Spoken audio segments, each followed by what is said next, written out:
julli ci yonent bi sallallahu alayhi wa sallam di sant Serigne Touba mi ñu yaakaar àdduna ak alaaxira di wax ne tey jii dañ fay tase ngir association bi ñuy wax ASAF muy alliance de solidarité et d'assistance aux femmes ñu wax ne ku yar jigéen yar nga àdduna waaye ku dimbali jigéen nit dimbali nga àdduna ñoom lii ñu woote ñoom kenn mënu leen ci kenn fekku leen ci ndax ndimbal moom buñ koy wax jigéen yee tax wàllu association yi di wàllu diine yi kenn mënu leen ci te kenn fekku leen ci waaye bi ngeen duggee Liberté 5 it da ngeen ko jox ku ko xam ndax soxna si ngeen ko jox moom da daan def personnellement di dimbali ay nit ci doole boppam kon nit suñ ko joxee li mu xam defar nañ ko seen warugar wàcc na ndax da ngeen ko jox ku ko xam waaye tey li tax ñu am ci dal xel mooy dañoo jël magu Liberté 5 yi teg leen fii ñu toog lu mel ni suñu yaay Rama Ndiaye buñ ko tuddee tudd suñu yaay Maguette Ndiaye tudd suñu yaay Alima Kayta tudd si suñu yaay Gallo Ndiaye ñooñu rek doy nañu ngir xam ne teg nañ fi magu Liberté 5 yi ñu yor seen xel yu baax di leen digal te di leen teg ci yoon waaye ki ngeen ko jox it dafa ànd ak lu ñuy wax ay Amazone ndax ku xam soxna si suñu yaay Ndeye Marie Diop xam ne foo ko gis di nga gis Nguuda Paate di nga gis suñu yaay Anta Diop di nga gis Ñilaan Diouf Alima Kayta ñoom ñëpp daal Anta Kayta ñoom ñëpp di leen gis ci ginnaawam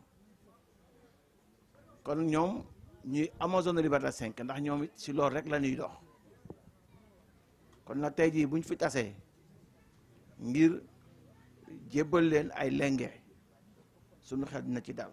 ndax association bu def 13 ans d'existence lépp dafay fekk mu doon dëgg looloo tax yàlla may leen ngeen mën fee nekk ba léegi waaye 13 ans yooyu yàlla na doon ay téeméeri at waaw te li ngeen ci yéene it yàlla na leen ko suñu borom defal ndax damay wax ne émergence sax bi ñuy wax émergence ce sera par des idées ay xalaat yu baax yoo xam ne dafay ànd ak pas-pas waaye day ànd ak tamit patience ndax association du juddu tey bëgg a tekki tey dana juddu di dox ndànk-ndànk di raam ba keroog muy jóg taxaw kon nag ñu xam ne ku bokk ci association soo amulee patience amaana njëriñ ba du la fa fekk ñu am ci patience waaye nag am ci pas-pas bi mooy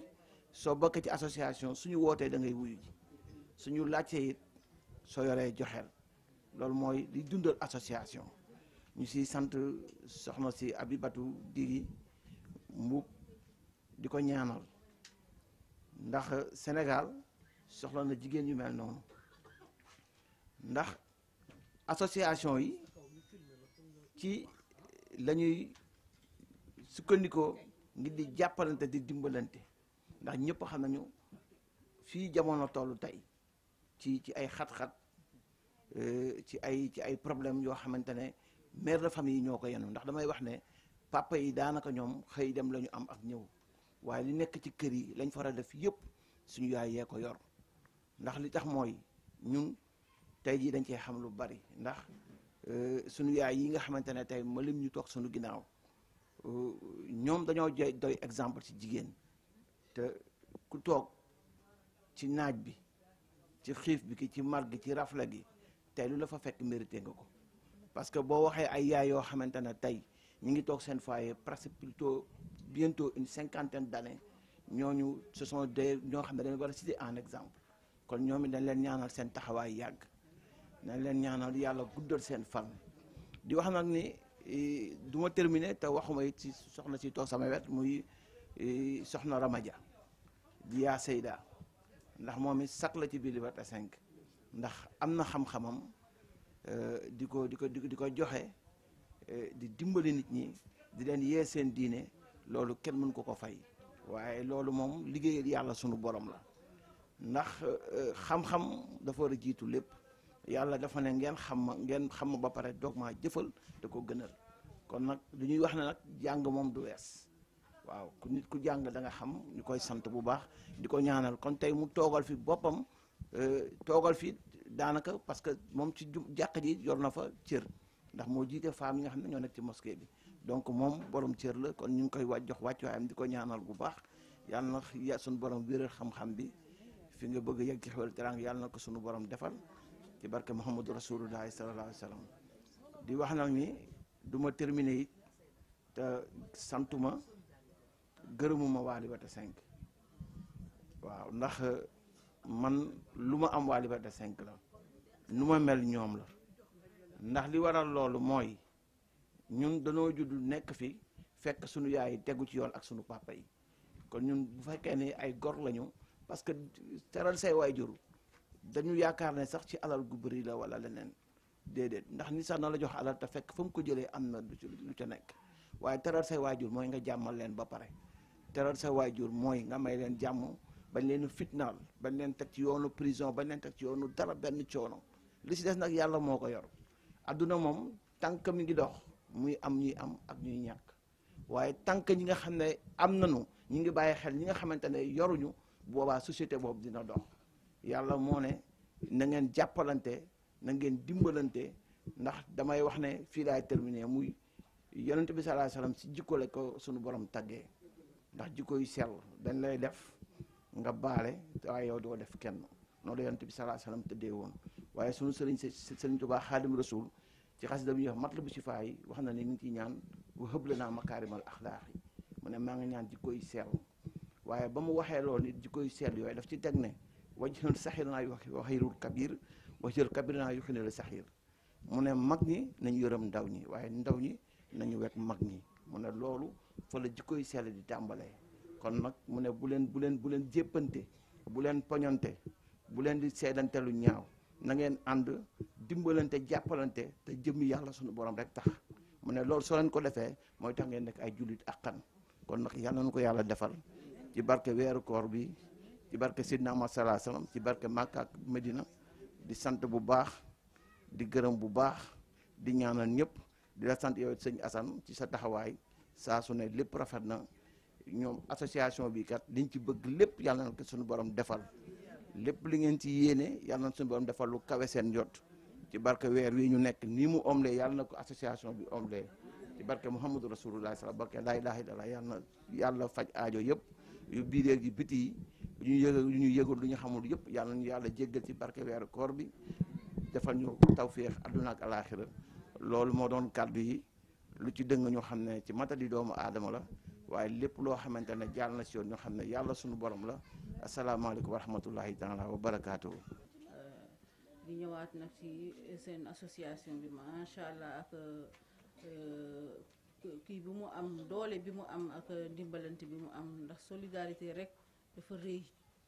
rëy ci wàllu yàlla ndax yàlla dafa bëgg nit ku solidaire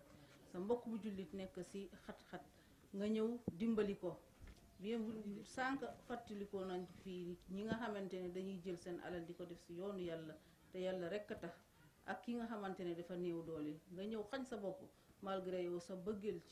ci loolu noonu ngay joxe waaye nga joxe ko te yàlla rek a tax yàlla nee na ñooñee ñoom ñooy ñi nga xamante ne dañuy bénéficier wu aljanna te gis nañ yonent bi sallallahu alayhi wa sallam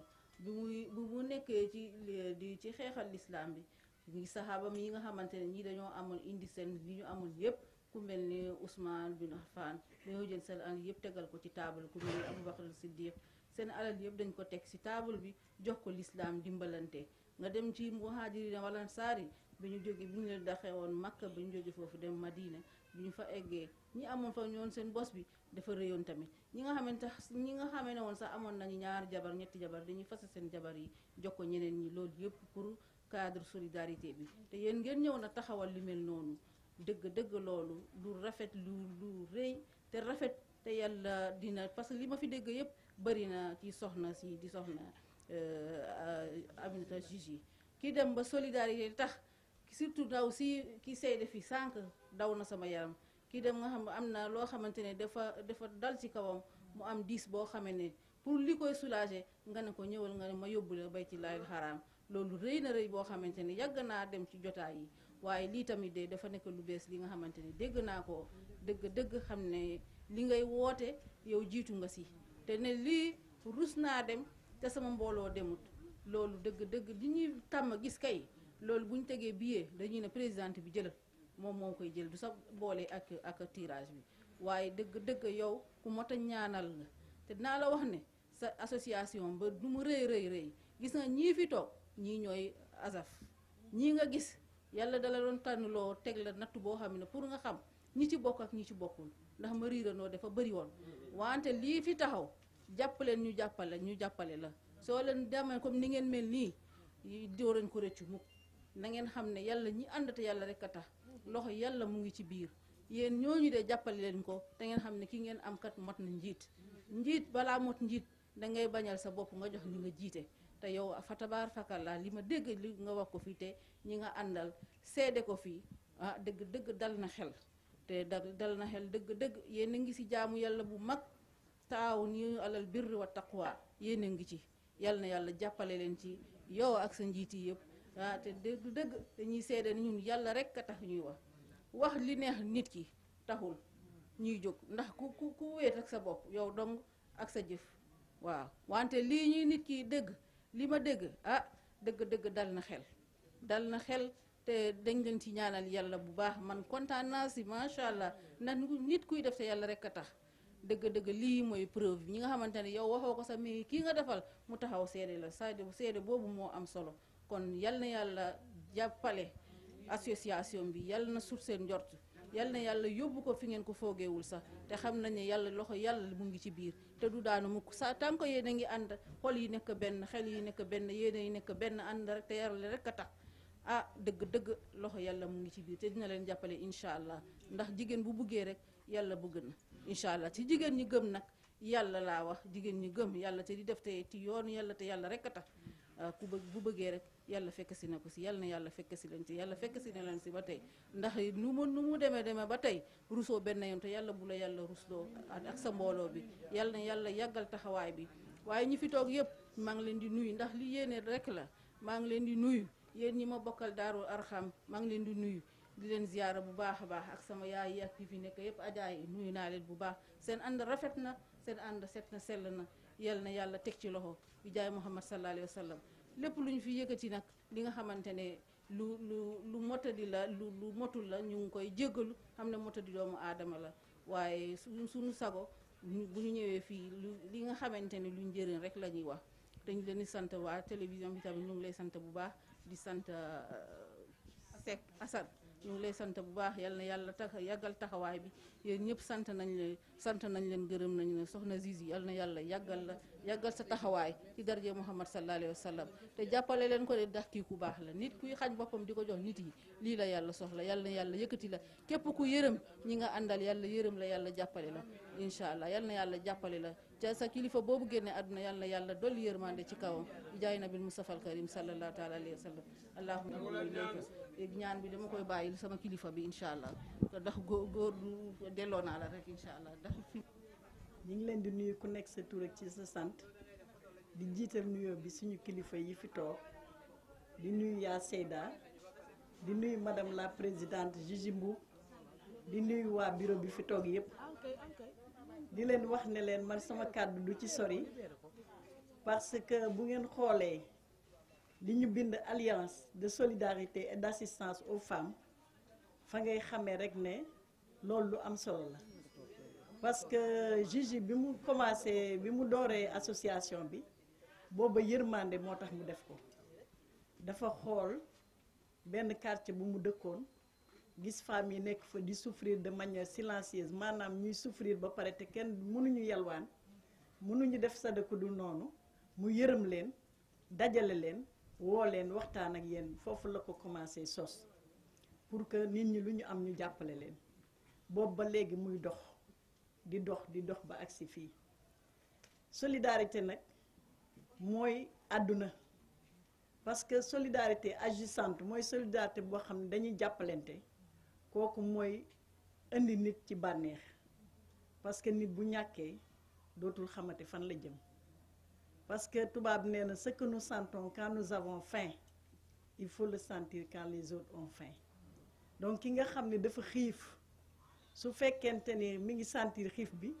war na xalaat ñi nga xam ne aussi dañoo xiif Abibatu nag loolu la def depuis bi mu ci nekkee ba léegi noppaluwul benn yoon guddi ak bëccëg fépp fu mu xam ne war nañ fa taxaw pour am fa dara pour mu jàppale nit ñi daf leen di jàppale mu ñëw na fekk fii ñoo xam ne aussi dañuy yëngatu ci développement parce que femmes yi nga am na fi ñoo xam ne aussi ñëwuñu rek toog comme ki ñu fi fekk si tey ñëwul rek toog di xool dafa ñëw ci développement mooy te ba tey sax mooy indi émergence ndax le fait que muy wootee ay mbootaay ñuy natt di jox kenn muy dem beneen yoon ñu nattaat joxe kenn muy dem développement foofu lay commencer parce que bu fekkee commencé na foofu danañ dem bay teg saaku ceeb bu yàggee ñu ubbi seen boutique bu yàggee ñuy dem di ñëw donc loolu mooy indi Sénégal émergent yéen a ngi ci émergence jarul ñu di leen ko jàngal parce que débuté moom ngeen débuté ndax émergence mooy solidarité émergence mooy dimbalante émergence bi nag ñun jigéen ñi ñoo ko yore te ñoo ko war a def ci ñun la war a jëkkee donc pour mu jëkkee ci ñun li kiy wax sànq ajaratu rek mooy dëgg parce que bu fekkente ni da ngeen di jàppalante moo gën ngeen di ko dugal feneen jàppalante dugal ko ci njaboot gi bàyyi yàq bi parce que yàq amul benn njëriñ ndax yàqu taxul kenn avancé ku bëgg dënd da ngay def ni l'islam santaane di jàppalante di def yëpp te ba pare bañ a yàq parce que yàq baaxul léegi nag ñi ngi gërëm ñëpp di sant ñëpp di gërëm Abibatu vraiment Abibatu moom kenn mënu ko fay man de mënuma ko fay parce que li tax mënuma ko fay dañu yàgg liggéey ci affaire yu jigéen depuis ministère de la famille depuis ministère du genre ministère bu ma nekk fekk na ma fa te toujours ASAF lay wax première manifestation bi ma njëkk a def fële CICES keroog waa ASAF yi ñoo feesal salle bi y avait plus de 2000 femmes yoo xam ne ñëpp ASAF lañ bokk loolu kon kenn mënu leen ko fay ñu di ko ñaanal yàlla gudd fan ñaanal ko yàlla wér bu nekkente ni nag ñaanu waajur rek mooy tax mu am dara dina ko am parce que man ak moom dañ daan ànd ba ci papaam di fa ñaan mu di ñu jox ay conseil di seet nan lañu war a liggéeyee femmes yi nag liñ leen di ñaan lenn la yéen waa ASAF góorgóorlu leen ngeen jàppante parce que nag jàppante mooy tax ngeen avancé ngeen nekk benn jàppante bëggante bokk xalaat bokk yéene di ndimbalante di jàppalante comme ni ko yaa Seyda waxee bu ngeen ko defee Sénégal jëm kanam parce que loolu mooy indi émergence te ñu bàyyi yàq nañ leen bàyyi yàq te ñu liggéey Sénégal li koy liggéey mooy lenn mooy intérêt général xam nga am na ñoo xam dañuy ñëw tey sa doom feebar ñun la kaay ma may la léegi nga dem jëndi ordonnance mais kooku tabax hôpital bu ñuy fajoo moo ko gën te kii ci loolu la nekk juge mi ngi dem ba à l'étranger di dem fu nekk pour jàppale leen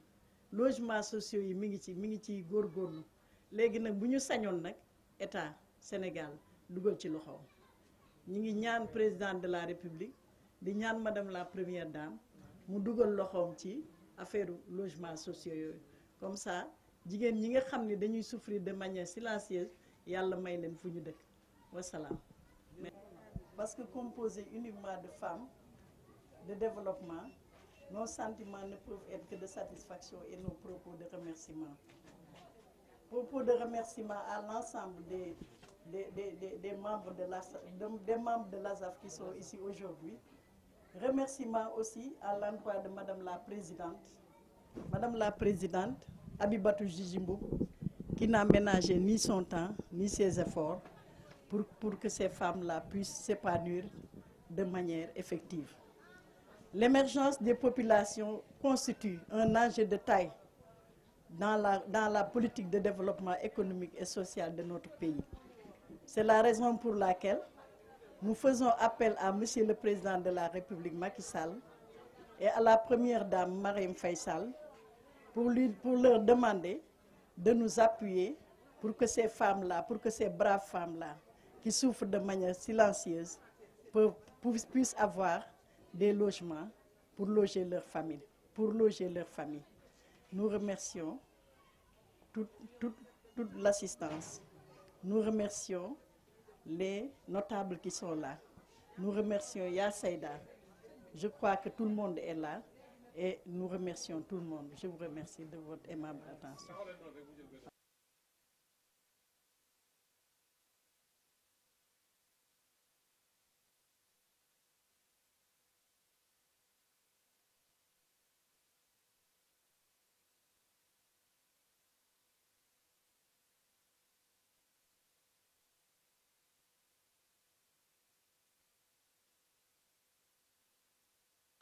Madame Abibatou Jijimbou,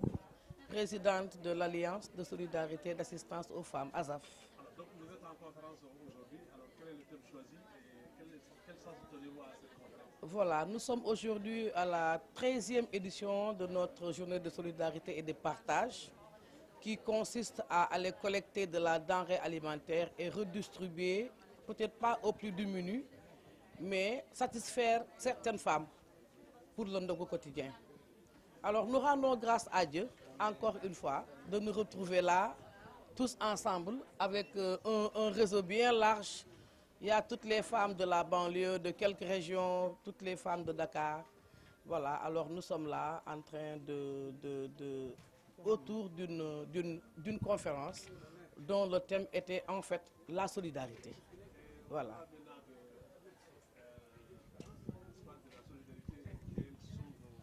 Alors nous nous lançons un appel. Nous avons un projet femmes et nous souhaiterons que ce projet soit réalisé avec l'appui du président de la République, Macky Sall. Nous avons un projet phare, les logements sociaux. Nous souhaitons que le président de la République nous donne des terres habitables, des terres où on pourrait habiter et où on pourrait cultiver, pourquoi pas aller faire du maraîchage, y habiter et faire du maraîchage. Alors nous lançons un appel au président de la République pour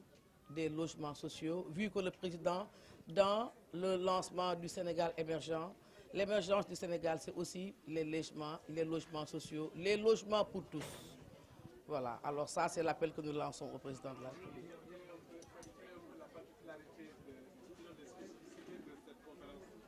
2017 par rapport au... Alors, cette spécificité de 2017, c'est comme on dit, la mise en place d'une mutuelle d'épargne et de crédit de logements sociaux. Nous avons installé aujourd'hui une mutuelle d'épargne et de crédit des logements sociaux. C'est ça aujourd'hui la spécificité de cette conférence, 13e édition. Voilà. Est-ce que j'ai oublié de te poser une question? Non, rien de spécial. Alors, Machallah, santé Allah. Nous rendons grâce à Dieu et nous invitons toutes les femmes que nous soyons encore là pour l'année prochaine en bonne santé et vraiment en parfait état de santé. Voilà. Kon nak ñi ngi sant Yàlla di jox rendez-vous jigéen ñëpp déwén ci heure bii ñu dajawaat ñun ñëpp yàgg fi lool te wér te sunu mutuelle de crédit et d'épargne bi ñu taxawal pour aller vers des logements sociaux pour un Sénégal émergent. Parce que le président de la République dafa wax dafa taxawal Sénégal émergent, logement pour tous, des logements sociaux pour un Sénégal émergent. Kon nag ñi ngi lancer un appel au président de la République te à la première dame madame Marième Faye Sall di leen xamal ne ñun taxawal nañu mutuelle de santé, mutuelle d'épargne de logements sociaux fas yéene cotiser nat di ñaan nag sunu président de la République Macky Sall mu yaxanal ñu yombalal ñu ay terrain yoo xamante ni ñun bu boobaa dinañ mën a xëñ na defaroo mu jàppale ñu tabax ay logements sociaux lu yaas teggeekuñu yàlla nañu ko yàlla defal amiin yaa rabbi. Logements sociaux taxawal mutuelle de crédit et d'épargne de logements sociaux ñi amul kër ñëpp am kër Sénégal émergent ñun loolu mooy suñu participation waaw. Waaw kooku ñun ñu ngi ci biir ñun ñëpp daanaka am nañ suñu ay carte fii ci mairie bi mairie Derklé bi ak mairie bi ñëpp am seen carte ak waa Ginnaaw Raay ñëpp am ay logement ñëpp am ay carte de mutuelle de santé waaw. Et toujours c'est dans le Sénégal émergent ñun kay ñi ngi ci biir bëgg jàppale président lum ñu sant ñu def ko pour suqali suñu bopp suqali suñu réew. ah déet yow koy laaj nga ma yëpp parce que wér moom ak foo dëkk ak ay financement kooku mooy itte jamono waaw ñun daal ñi ngi am nañu ay carte de sécurité de santé di ngi taxawal nañ suñu mutuelle d'épargne et de crédit di ñaan nag yàlla suñu borom yàlla jàppale ñu suñu président de la République itam yàlla yombalal ko mu jàppalal ñu ba suñu mutuelle de santé bi jëm kanam ñu am daal ay terre am ay suuf yoo xamante ni dañu tey dëkk di fa liggéey moom ko suqali suñu bopp suqali suñu réew loolu daal mooy li ñu bëgg merci je vous remercie. jàngali for na rafet na ñu ngi beral nuyoo di la ñaanal yàlla yaa xottu gisee la présidente d'honneur yal na yàlla yokk seen man-man di ñaanal yaa Seyda di ñaanal Adja Maguette Ndiaye gudd fan ak wér Adja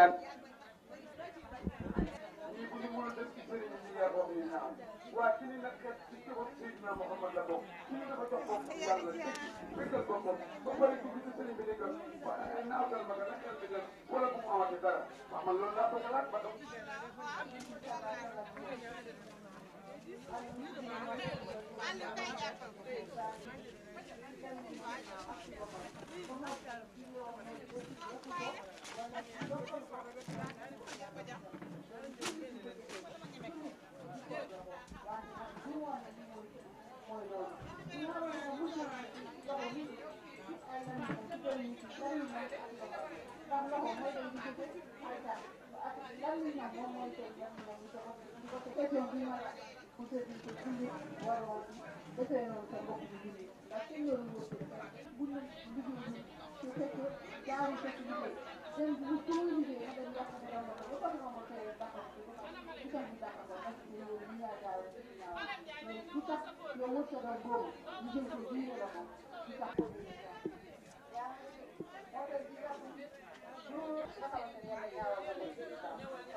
na solo de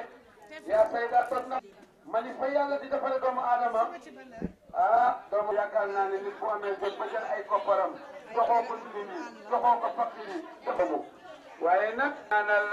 waa Azaf di ñaanal Adja ña